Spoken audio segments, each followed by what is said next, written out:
pays. Nous sommes en direct à l'entrée de l'OPRF que vous voyez juste ici. L'OPRF toujours en grève, le piquet de grève qui est maintenu. On fait le point justement avec 4 des représentantes des salariés. On va commencer avec vous, Béatrice Covis. Un mot sur la situation, l'évolution. Pourquoi ce point ce matin? Vous maintenez, c'est ça, le piquet de grève? Oui, alors nous maintenons toujours le piquet de grève. Alors aujourd'hui, nous avons voulu faire une conférence de presse pour dénoncer, faire un démenti concernant certains propos qui ont été tenus lors des différentes AP par le président Serville et la présidente Madame Cresson Ibris. On en a déjà parlé à plusieurs reprises. Juste, est-ce que vous maintenez le piquet de grève aujourd'hui ou pas? Vous voyez, nous sommes là, donc oui, nous maintenons toujours le piquet de grève. Tant que nos salaires ne seront pas versés, nous maintenons ce piquet. Alors justement, peut-être un mot avec vous, Madame Gilbert, excusez-moi. Les salaires n'ont toujours pas été versés. Mercredi, lors du conseil d'administration, il a été évoqué un déblocage rapide avec la nomination d'une nouvelle directrice, sans date toutefois. Gabriel Serville n'avait pas pu donner de date. Aujourd'hui, c'est toujours pas fait. C'est toujours pas fait. Nous avons espéré avoir la paye effectivement sur le compte aujourd'hui. Tout en sachant qu'on nous avait dit qu'il y avait après la signature de la directrice nommée en urgence mercredi, que la situation devait se débloquer rapidement. Donc nous espérions fortement avoir les salaires aujourd'hui et nous constatons que ce qui n'est toujours pas fait. Et nous savons pas, et aujourd'hui, sur les antennes d'une radio, nous avons entendu que la directrice a dit que ça sera fait bientôt, mais il n'y a toujours pas de date. Donc, nous ne pouvons pas admettre cette réponse parce que nous avons quand même des familles que nous devons répondre. Quand notre famille va nous dire, mais quand est-ce que tu vas avoir ton salaire? On va lui dire, à bientôt. Mais on ne sait pas c'est quand. Alors, ça peut être aussi à la fin du mois de juillet. Donc, voilà. Vous avez quand même entendu le président de la CTG, Gabriel Serville, mercredi. Vous étiez présente à la CTG, qui a évoqué justement l'acte, en tout cas, qui était fait sans justement de date précise. Ça, vous l'avez entendu. Vous comprenez que ça peut pas être dans les 24 ou 48 heures, ou vous demandez autre chose derrière? Non, d'après ce qu'ils avaient dit, ça devait se faire rapidement.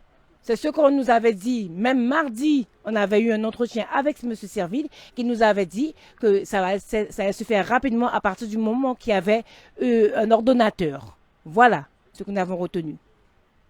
Est-ce que vous demandez une avance sur salaire? Autre chose, peut-être, Joanne Latidine? Même pas. Nous demandons nos salaires. Donc déjà de payer les salaires en retard pour commencer. Le mois de mai, vous dites. Voilà, le mois de mai. Et de préparer les salaires de juin parce que c'est maintenant qu'ils doivent être faits pour qu'on puisse être payé en temps et en heure. Sur le reste de la mobilisation, vous avez d'autres revendications par rapport justement au statut et à la nouvelle convention? Alors, donc, c'est vrai que la première revendication, ce sont les salaires, mais juillet arrive et donc nous voulons savoir comment nous serons payés au mois de juillet, au mois d'août, qu'est-ce qu'il va advenir du personnel. La liquidation a été abrogée, mais on attend de savoir comment on va procéder. On nous parle d'un projet de restructuration. On a eu une date le 5 juillet, mais on attend tous ces éléments-là pour savoir à la fois ce qu'on va devenir dans cette OPRF, qui sera, quelle forme, où on sera localisé. On attend. Sur justement ces 2 mois à venir, juillet et août, vous êtes dans quel état d'esprit? Inquiète? Très très très inquiète parce que moi j'ai des charges à payer. J'ai des mois de loyer en retard que le bailleur n'arrête pas de me relancer. J'ai les traites de voiture, j'ai d'autres créanciers, j'ai ma fille qui passe son bac, qui n'arrête pas de me dire maman quand est-ce que tu auras ton salaire, j'ai faim. Donc moi je vais dire à la population que ma fille elle va à l'examen de bac, le ventre vide, l'estomac vide.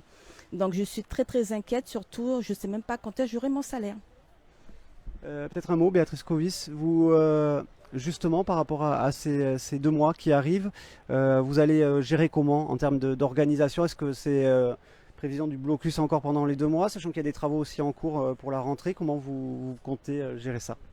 Nous, c'est plutôt la CTG qui doit gérer la situation entre juillet et août. Donc, comme on vous l'a dit, le 5 juillet, il y a un CSE qui se fera. Donc, à partir de là, nous verrons ce qui sera proposé, présenté aux salariés et après, on avisera. Mais pour le moment, moi, c'est au niveau de la CTG qui doivent se mettre en marche pour assurer l'avenir des salariés. La nouvelle directrice devait, en tout cas ça avait été évoqué mercredi, venir sur site pour vous rencontrer. Ça a été le cas ou pas encore? Non, nous ne l'avons pas encore rencontrée. Je pense que ça ne serait tardé. Je pense qu'elle règle le plus gros, donc s'occuper des salaires. Voilà, et donc nous l'attendons.